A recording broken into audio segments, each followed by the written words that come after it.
28, we are given f of x is equal to x plus 3 over 4, and g of x is equal to 4x minus 3. And we want to know if they're inverses of each other. Okay? Well, if they're inverses of each other, I should be able to take f of g of x and get x. I should also be able to get g of f of x and get x. This is true only if f and g are inverses.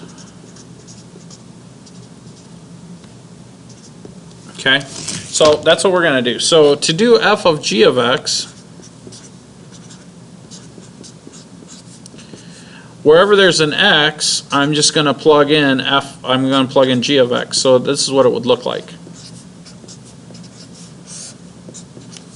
Okay, so just to kind of compare so you guys see what I'm doing here. This is x. Well, instead of plugging in x, I'm going to plug in g of x. G of x is actually 4x minus 3.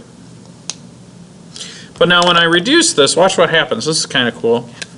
In the top, the negative 3 cancels with the positive 3, and I get 4x over 4.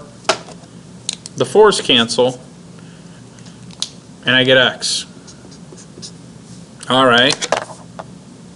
Now we got to do it the other way just to double check and make sure. So if I say g of f of x, I'm going to say 4 times something minus 3. Well, what's that something going to be? Well, in this case, the something would be x plus 3 all over 4.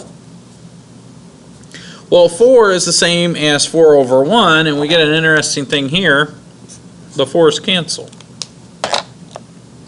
So on my next line, I've just got x plus 3 minus 3. Well, the 3's cancel, and I'm left with x. So the question I have for you is, are g and f inverses? Yes. Why?